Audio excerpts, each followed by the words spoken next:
사도신경으로 우리의 신앙을 하나님 앞에 고백합니다. 전능하사 천지를 만드신 하나님 아버지를 내가 믿사오며 그 외아들 우리 주 예수 그리스도를 믿사오니 이는 성령으로 잉태하사 동정녀 마리아에게 나시고 본디오 빌라도에게 고난을 받으사 십자가에 못 박혀 죽으시고 장사한 지 사흘 만에 죽은 자 가운데서 다시 살아나시며 하늘에 오르사 전능하신 하나님 우편에 앉아 계시다가 저리로서 산 자와 죽은 자를 심판하러 오시리라. 성령을 믿사오며 거룩한 공회와 성도가 서로 교통하는 것과 죄를 사하여 주시는 것과 몸이 다시 사는 것과 영원히 사는 것을 믿사옵나이다. 아멘.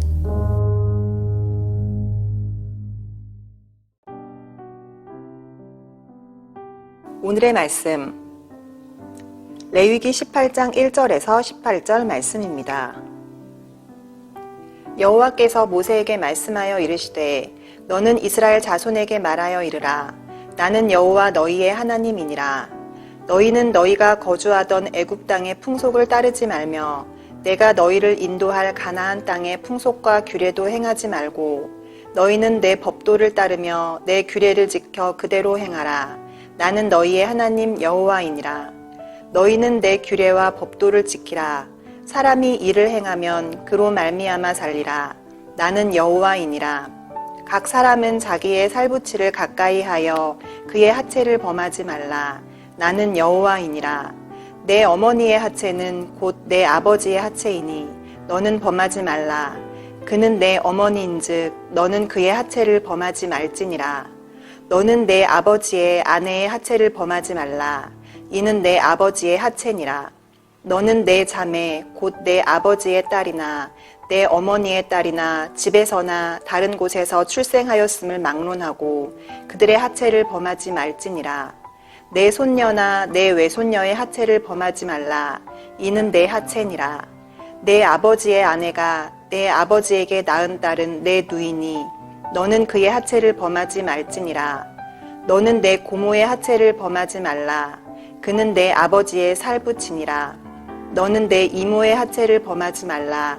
그는 내 어머니의 살부치니라. 너는 내 아버지 형제의 아내를 가까이 하여 그의 하체를 범하지 말라. 그는 내 숙모니라. 너는 내 며느리의 하체를 범하지 말라. 그는 내 아들의 아내이니 그의 하체를 범하지 말지니라. 너는 내 형제의 아내의 하체를 범하지 말라. 이는 내 형제의 하체니라.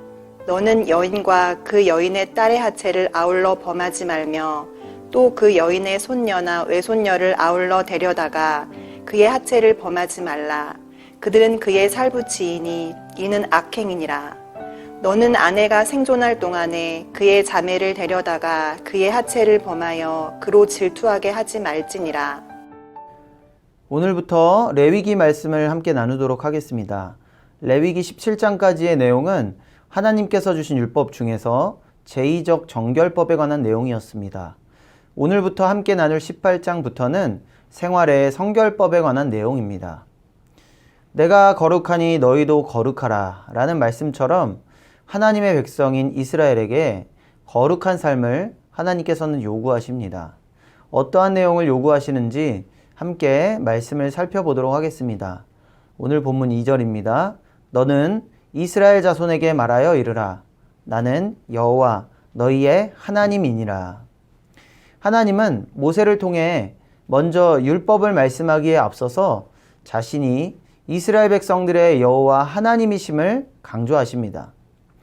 그런데 본문을 보면 2절에서 뿐만 아니라 4절에 나는 너희의 하나님 여호와이니라, 5절에도 나는 여호와이니라 라고 반복하시면서 3번이나 똑같은 말씀을 하십니다.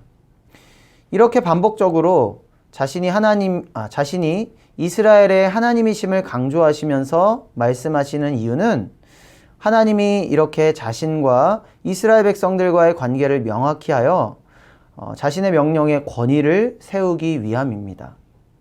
사람들은 이런 말을 많이 하곤 하죠. 부모님 말씀 잘 들어야 한다. 또 학교에서는 선생님 말씀 잘 들어야 한다.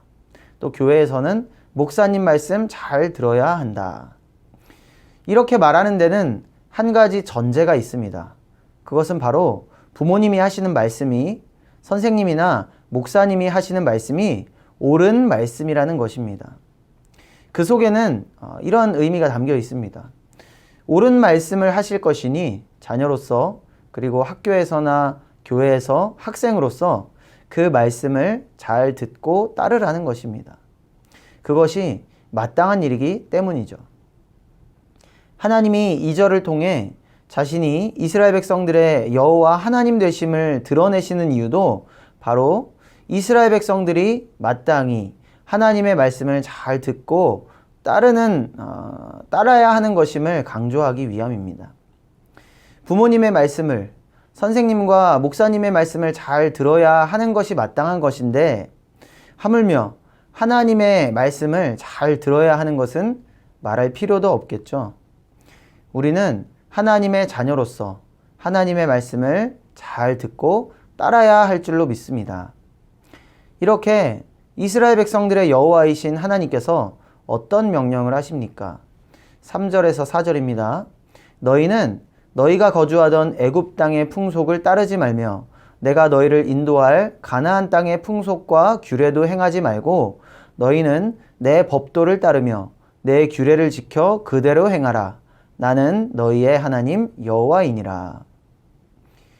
이스라엘 백성들은 하나님의 백성이기에 하나님 백성으로서의 모습으로 살라는 것입니다.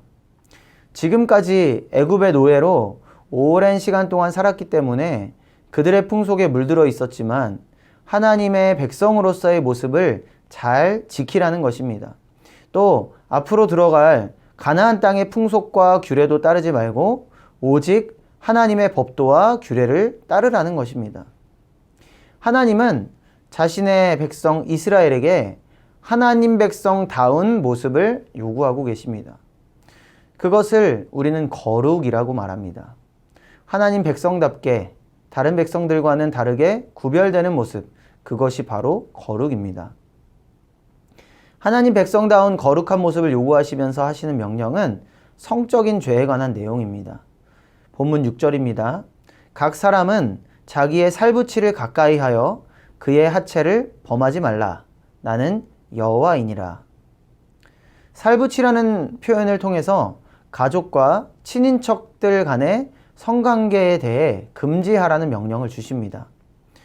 6절에서 18절의 내용은 근친 간의 성범죄에 대해 다루고 있는데 직계 간 성범죄, 부모의 형제 자매 간의 성범죄, 형수, 제수, 며느리 등 인척 간의 성범죄에 대해 다룹니다. 근친 간의 성범죄를 금하시는 이유는 그것이 하나님의 창조 질서를 거스르는 것이기 때문입니다. 하나님은 아담과 하와를 부부로 만들어 주셨습니다. 그 부부관계 안에서의 성관계는 허용해 주셨지만 그 외의 관계에서는 성관계를 철저히 금지하십니다. 근친상간은 하나님께서 우리에게 허락해 주신 가장 작은 공동체인 가정을 파괴하기 때문에 18장에서 생활 속에서의 성결법을 다루면서 가장 먼저 기록하고 있습니다. 여러 유형의 근친 간의 성범죄에 대해 다루고 있지만 18절의 말씀을 보면 시사하는 바가 있습니다. 18절입니다. 너는 아내가 생존할 동안에 그의 자매를 데려다가 그의 하체를 범하여 그로 질투하게 하지 말지니라. 이 구절을 보면 떠오르는 사람이 있습니다. 바로 야곱의 두 아내 레아와 라헬입니다. 레아와 라헬은 자매였지만 동시에 야곱의 아내였습니다. 외삼촌 라반의 계략 때문에 이 두 자매를 얻게 된 야곱은 이 둘 간의 질투 때문에 아주 난처한 삶을 살게 됩니다. 레아는 첫 번째 부인이었지만 야곱이 원한 여자가 아니었기에 야곱에게 별로 사랑을 받지 못합니다. 레아의 아들들의 이름을 보면 남편에게서 사랑받지 못한 고통이 담겨 있습니다. 창세기 29장 32절입니다. 레아가 임신하여 아들을 낳고 그 이름을 르우벤이라 하여 이르되 여호와께서 나의 괴로움을 돌보셨으니 이제는 내 남편이 나를 사랑하리로다 하였더라. 또 창세기 29장 33절에 그가 다시 임신하여 아들을 낳고 이르되 여호와께서 내가 사랑받지 못함을 들으셨으므로 내게 이 아들도 주셨도다 하고 그의 이름을 시므온이라 하였으며, 이렇게 남편에게는 사랑받지 못했지만 아들을 낳아 위로를 받은 레아였습니다. 그런데 또 반대로 자신은 하지 못하는 출산을 하는 언니의 모습을 보며 라헬이 이번엔 질투합니다. 창세기 30장 1절입니다. 라헬이 자기가 야곱에게서 아들을 낳지 못함을 보고 그의 언니를 시기하여 야곱에게 이르되 내게 자식을 낳게 하라. 그렇지 아니하면 내가 죽겠노라. 훗날 라헬은 요셉을 낳게 되지만 요셉은 형들의 질투에 의해 미디안 상인에게 팔리게 되고 생이별을 하게 됩니다. 이 얼마나 괴로운 일입니까? 야곱은 자신이 원해서 한 것은 아니지만 두 자매와의 결혼을 통해 가정에 이루 말할 수 없는 고통을 당하게 됩니다. 오늘 본문 3절을 보면 이렇게 말합니다. 너희는 너희가 거주하던 애굽 땅의 풍속을 따르지 말며 내가 너희를 인도할 가나안 땅의 풍속과 규례도 행하지 말고. 이 3절 말씀에 비추어 본다면 하나님께서 6절에서 18절에서 금지하고 계신 근친상간의 죄가 애굽과 가나안에 만연해 있다는 것을 짐작할 수 있습니다. 이스라엘 백성들은 이러한 죄로 인해 하나님 백성다운 거룩성을 훼손해서는 안 되기에 하나님께서 그들에게 근친간의 성범죄에 대해 강력히 금하고 있는 것입니다. 과거의 이스라엘 백성들 뿐만 아니라 현재를 살아가는 우리도 하나님의 백성입니다. 하나님의 백성이라면 거룩함으로 세상과 구별되어야 합니다.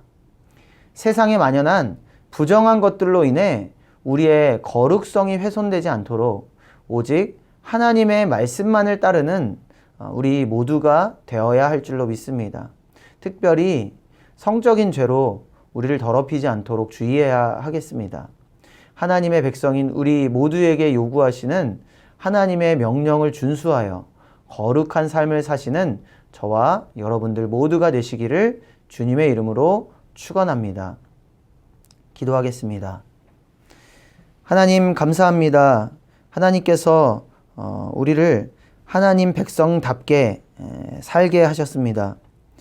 하나님 백성다운 거룩성을 우리가 훼손하지 않도록 우리를 붙잡아 주시옵소서.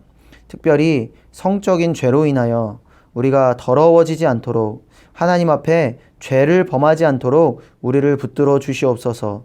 우리를 유혹하고 미혹하는 죄악의 습성들, 그 모든 것들을 제거하여 주시고 우리 안에 하나님의 은혜로 채워주시사 거룩함을 더럽히지 않고 오직 하나님 앞에 성결하게 진실하게 서는 우리 모두 될 수 있도록 주님 붙잡아 주시옵소서. 감사드리며 예수님의 이름으로 기도드립니다. 아멘. 주님이 가르쳐 주신 기도로 예배를 마칩니다. 하늘에 계신 우리 아버지여, 이름이 거룩히 여김을 받으시오며 나라가 임하시오며 뜻이 하늘에서 이루어진 것 같이 땅에서도 이루어지이다. 오늘 우리에게 일용할 양식을 주시옵고 우리가 우리에게 죄 지은 자를 사하여 준 것 같이 우리 죄를 사하여 주시옵고 우리를 시험에 들게 하지 마시옵고 다만 악에서 구하옵소서. 나라와 권세와 영광이 아버지께 영원히 있사옵나이다.